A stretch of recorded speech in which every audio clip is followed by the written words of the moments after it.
Hello everyone, ಇದು news 18 ಕನ್ನಡದ digital content. ನಾನು ಶರ್ಮಿತಾ ಶೆಟ್ಟಿ. ಸಿನಿಮಾಗಳು ಯಾವಾಗಲೂ ಅಷ್ಟೇ ನಮ್ಮನ್ನ ಬೇರೆ ಪ್ರಪಂಚಕ್ಕೆ ಕರ್ಕೊಂಡು ಹೋಗುತ್ತೆ.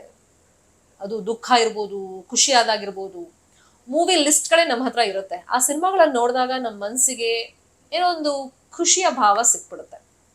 ಸೊ ಹಾಗಾಗಿ ತುಂಬಾ ಜನ ತಮ್ಗೆ ಇಷ್ಟವಾದಂತಹ ಸಿನಿಮಾಗಳನ್ನ ಎಷ್ಟು ಸತಿ ನೋಡಿರ್ತಾರೆ ಅವ್ರಿಗೆ ಲೆಕ್ಕ ಇರಲ್ಲ. ಅಂದ್ರೆ ಬೇಜಾರಾದಾಗ ಅಥವಾ ತುಂಬಾ ಖುಷಿ ಆದಾಗ ಇಂಥ ಸಿನಿಮಾಗಳನ್ನ ನಮಗೆ ನೋಡಿದ್ರೆ ಮನ್ಸಿಗೆ ಒಂದು ಮುದ ಸಿಗುತ್ತೆ, ಅಥವಾ ನಮ್ಮ ಮನಸ್ಸು ಬ್ಯಾಲೆನ್ಸ್ ಆಗಿರುತ್ತೆ ಅಥವಾ ಖುಷಿ ಆಗಿರುತ್ತೆ. ಸೊ ಈ ಆಧಾರದ ಮೇಲೆ ಕೆಲವೊಂದು ಮೂವಿಗಳನ್ನ ನಾವು ಲಿಸ್ಟ್ ಔಟ್ ಮಾಡ್ಕೊಂಡಿರ್ತೀವಿ. ಸೊ ಆಂಧ್ರ ಪ್ರದೇಶದ ರೋಗಿಯ ವಿಷಯ ಅಂತ ಬಂದಾಗ ಬ್ರೈನ್ ಅಲ್ಲಿ ಒಂದು ಗಡ್ಡೆ ಬೆಳೆದಿರುತ್ತೆ, ಆ ಟ್ಯೂಮರ್ ಅನ್ನ ತೆಗಿಬೇಕಾಗಿರುತ್ತೆ.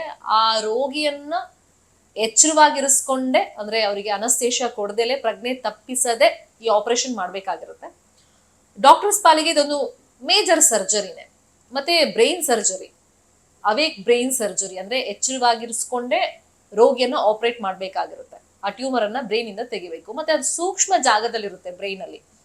ಸೊ ಹಾಗಾಗಿ ಆಕೆಯ ಆಂಗ್ಸೈಟಿಯನ್ನು ಜಾಸ್ತಿ ಮಾಡ್ದೇಲೆ ಆಕೆಯನ್ನ ಎಚ್ಚರವಾಗಿರಿಸ್ಕೊಂಡು ಈ ಆಪರೇಷನ್ ಬಗ್ಗೆ ಆಕೆಯ ಅಟೆನ್ಷನ್ ನ ಡೈವರ್ಟ್ ಮಾಡಿ ಡಾಕ್ಟರ್ಸ್ಗೆ ಆಪರೇಟ್ ಮಾಡಬೇಕು. ಇಷ್ಟು ಚಾಲೆಂಜಸ್ ಡಾಕ್ಟರ್ಸ್ ಮೇಲಿರುತ್ತೆ. ಆಂಧ್ರ ಪ್ರದೇಶದ ಗುಂಟೂರಿನಲ್ಲಿ ನಡೆದಿರುವಂತಹ ಖಾಸಗಿ ಆಸ್ಪತ್ರೆಯಲ್ಲಿ ಆಗಿರುವಂತಹ ಒಂದು ಮೇಜರ್ ಬ್ರೈನ್ ಸರ್ಜರಿ ಸ್ಟೋರಿ ಇದು. ಪ್ರಕಾಶಂ ಜಿಲ್ಲೆಯ ನಿವಾಸಿ ಕೋಟೇಶ್ವರಮ್ಮ ಅಂತ, ಈಕೆಯ ಬ್ರೈನ್ ಅಲ್ಲಿ ಒಂದು ಟ್ಯೂಮರ್ ಕಂಡು ಬಂದಿರುತ್ತೆ. ಅದು ಒಂದು ಸೂಕ್ಷ್ಮ ಜಾಗದಲ್ಲಿರುತ್ತೆ. ನಾನು ಆಗ್ಲೇ ಹೇಳಿದೆ, ಅದನ್ನ ತೆಗಿಬೇಕು ಅಂತಂದ್ರೆ ಆಕೆಗೆ ಯಾವುದೇ ಅನಸ್ತೇಷಿಯಾ ಕೊಡಬಾರ್ದು, ಹಾಗೆ ಎಚ್ಚರವಾಗಿರಿಸ್ಕೊಂಡು ಆಪರೇಟ್ ಮಾಡಬೇಕು. ಹಾಗಾಗಿ ಈಕೆಯನ್ನ ಕೇಳಿರ್ತಾರೆ. ಈಕೆಯನ್ನ ತುಂಬಾ ಹೊತ್ತು ಈಕೆ ಅಟೆನ್ಷನ್ ಡೈವರ್ಟ್ ಮಾಡಬೇಕು ಅಂತಂದ್ರೆ ಒಂದು ಸಿನಿಮಾ ತೋರಿಸೋಣ ಅಂತ ಡಾಕ್ಟರ್ಸ್ ಡಿಸೈಡ್ ಮಾಡ್ತಾರೆ.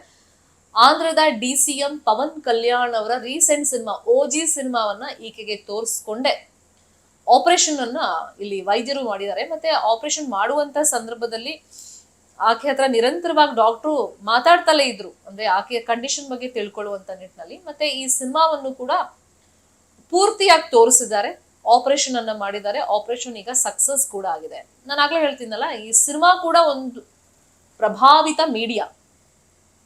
ಎಷ್ಟೋ ಸಂದರ್ಭದಲ್ಲಿ ನಾವು ನೋಡಿದೀವಿ, ಒಂದು ಸೋಷಿಯಲ್ ಮೆಸೇಜ್ ಅನ್ನ ಕೊಡ್ಬೇಕು ಅನ್ನೋ ನಿಟ್ಟಿನಲ್ಲೂ ಕೂಡ ಸಿನಿಮಾಗಳು ಸಾಕಷ್ಟು ಇಂಪ್ಯಾಕ್ಟ್ ಅನ್ನ ಬೀರಿವೆ.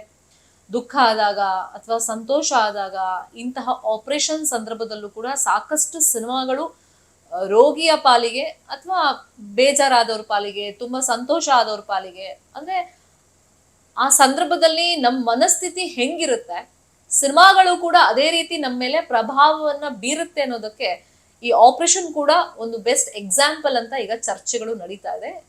ಈ ಸ್ಟೋರಿ ಬಗ್ಗೆ ನಿಮ್ಗೆ ಏನ್ ಅನ್ಸ್ತು ಅಂತ ಹೇಳಿ ನಿಮ್ಮ ಒಪಿನಿಯನ್ ನ ಕಮೆಂಟ್ ಮುಖೇನ ತಿಳಿಸೋದು ಮರಿಬೇಡಿ. News 18 ಕನ್ನಡ ನಾವೆಲ್ಲ ಡಿಜಿಟಲ್ ಮೀಡಿಯಾ ಪ್ಲಾಟ್ಫಾರ್ಮ್ ನಲ್ಲೂ ಲಭ್ಯವಿದ್ದೀವಿ. ನಮ್ಮನ್ನ ಫಾಲೋ ಮಾಡಿ, ಸಬ್ಸ್ಕ್ರೈಬ್ ಮಾಡಿ. Thank you so much. ನಿರ್ಭೀತ, ನಿಷ್ಪಕ್ಷಪಾತ, ವಿಶ್ವಾಸಾರ್ಹ ಸುದ್ದಿಗಳಿಗೆ ಮತ್ತೊಂದು ಹೆಸರಾಗಿರುವಂತ News 18 ಕನ್ನಡ ಈಗ ಆಪ್ನಲ್ಲೂ ಲಭ್ಯವಿದೆ. ದಯವಿಟ್ಟು ಇಲ್ಲಿರುವಂತ QR ಕೋಡ್ ಸ್ಕ್ಯಾನ್ ಮಾಡಿಕೊಂಡು ಆಪ್ ಡೌನ್ಲೋಡ್ ಮಾಡೋದಕ್ಕೆ ಮರಿಬೇಡಿ. ನಿಮ್ಮ ಬೆಂಬಲ ಹೀಗೆ ಸದಾ ನಮ್ಮೊಂದಿಗಿರಲಿ. ಧನ್ಯವಾದ.